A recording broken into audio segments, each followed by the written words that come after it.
በተለያዩ የዓለም ስፍራ ሆናችሁ የዚህን የፍኖተ ዲሞክራሲ ፕሮግራሙን በዩቲዩብ ለምትከታተሉን አድማጮች እንደምን ሰነበታችሁ የምንለው የዚህ የፍኖተ ዲሞክራሲ ሬዲዮ አዘጋጆች ነን። አያይዘንም እንኳን ለዓለም አቀፉ የላብ አደር ቀን አደረሳችሁ እንላለን። በዛሬው ዕለት ይህንን ቀን ስናስታውስ የዛሬ 48 ዓመት ተቋማቸውን በሰላማዊ መንገድ ለማሰማት ወደ አደባባይ ወጥተው በደርግ የጸጥታ ኃይሎች የተገደሉትን ዜጎች በአክብሮት እናስታውሳቸዋለን። የአምባገነኖች የግፍ ግድያ ዛሬም ቀጥሏል። መብትና ነጻነትን በዘላቂነት ለመጎናጸፍ ህዝባዊ ትግሉ ተጠናክሮ መቀጠል አለበት እንላለን። እንግዲህ ዘወትር እንደተለመደው ፕሮግራማችን በሳምንቱ የዜና ሀተታ ይጀምራል። ቆይታችሁን ከኛ ጋር ታደርጉ ዘንድ ከወዲሁ እንጋብዛለን።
ሰው በላው ዘረኛ አገዛዝ ስራዬ ብሎ በሰፊው የተያያዘው የመሳሪያ ሸመታ የወጣቶች አፈሳና የውትድርና ስልጠና ያረመኔውን ቡድን የግፍ አገዛዝ እድሜ ያሳጥራል እንጂ አያራዝምም እየተባለ ነው።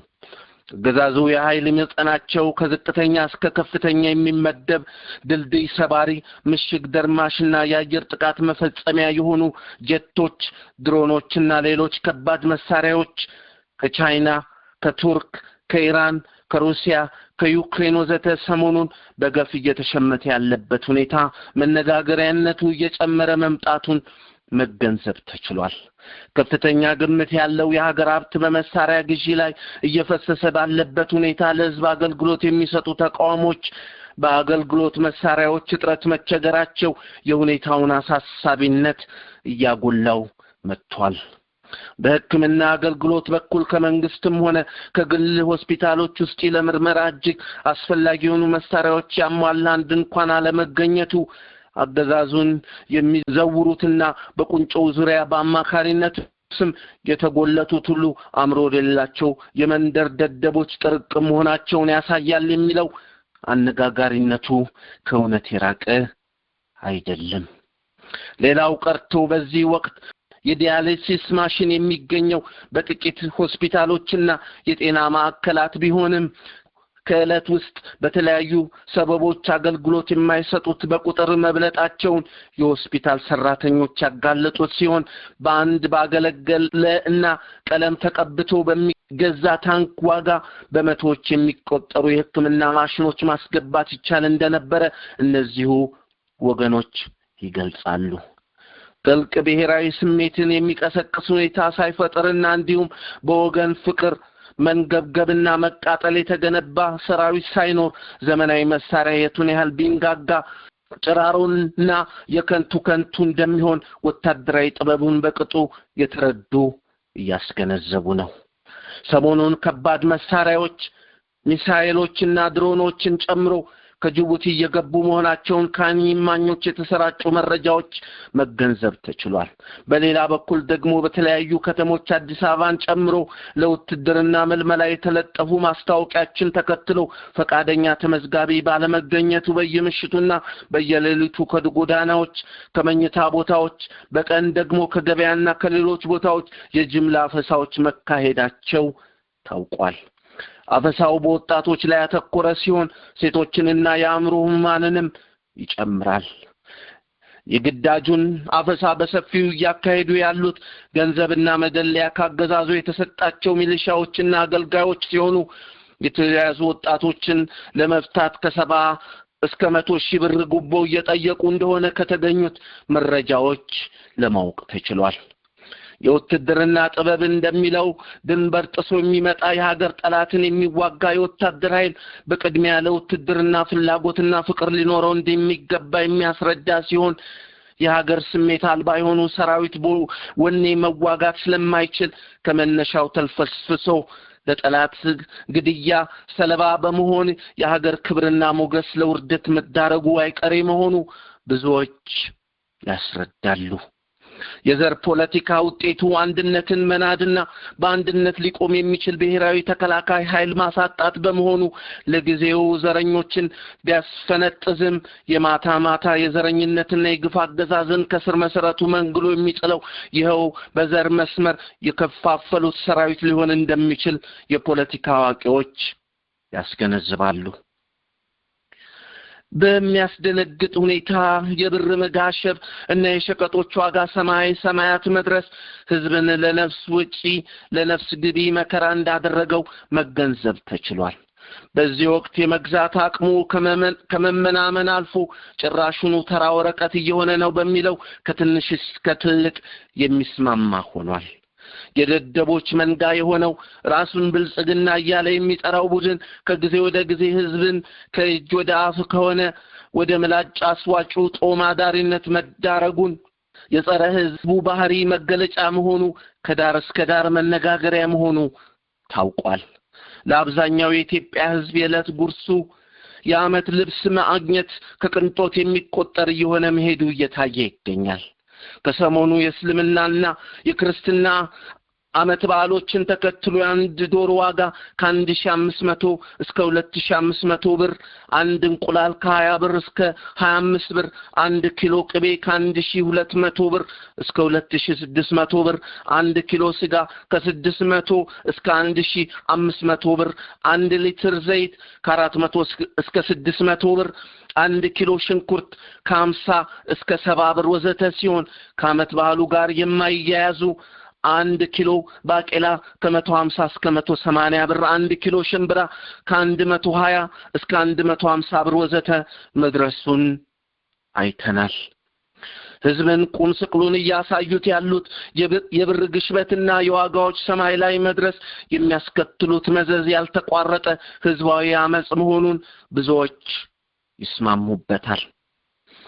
በመጨረሻም ህዝብን ለእርስ በርስ ደም መፋሰስ ከሚደረጉ እና ሀገርን መቋጫ የለሽ ግጭቶችን ከሚቀፈቅፉ ወጥመዶች ለመከላከል ሀገር ወዳድ ሁሉ ሊመክር ሊዘክርና ወገቡን ታጥቆ ሊንቀሳቀስ እንደሚገባው እየተነገረ ነው። በዚህ ወቅት የአማራ ህዝብን መብትና እኩልነት ለማስከበር ዱር ቤቴ ብለው በሚታገሉትና ህይወታቸውን በሚሰጡት የፋኖ ኃይሎች ላይ ድፍን የኢትዮጵያ ተስፋ መጣሉ ፀሐይ የሞቀው ጉዳይ መሆኑ ይታወቃል።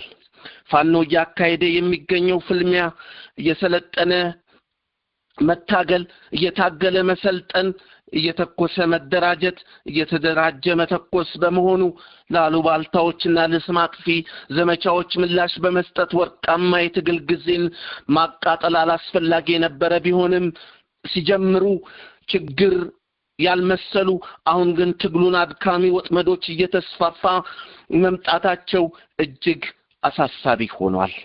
በአሁኑ ወቅት በአማራ ስም ከሚሰራጩ ሶሻል ሚዲያዎች መካከል አብዛኞቹ የተሳሰሩትና ገንዘብ የሚያገኙት ካገዛዙና ከቀድሞ የብኤዴን ቁንጮች ሲሆን አንዳንዶቹም ከሁለቱም በኩል ገንዘብ እየበሉ የአማራ ፋኖችን በመከፋፈልና የእርስ በርስ ደም መፋሰስ እንዲከሰት ከፍተኛ ጥረት እያደረጉ ይገኛል። የአማራ ፋኖ አንድነት እንዲሆን በአገዛዙም ሆነ በሌሎች ክፍሎች እየተካሄዱ ያሉትን ወጥመዶችና ጋሬጣዎች ማክሸፍ የሚቻለው በአማራ ስም የሚነግዱ ወሮበላ ሶሻል ሚዲያዎችን እየለዩ በማጋለጥ ነው በማለት ብዙዎች ያስገነዝባሉ። እኛም የሳምንቱ የዜና ሀተታ አብቅተናል። ስለናት ምትሬ እሷናት ክብሬ አረኔ ሳገሬ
ክቡራን አድማጮቻችን የዛሬው ፕሮግራማችን በዚሁ ጨርሰናል። በሚቀጥለው ሳምንት በሌላ የዜና ሀተታ እስክንገናኝ ሁላችን ባለንበት ቸር ይግጠመን እላለሁ። እስከ ሳምንት መልካም ሳምንት።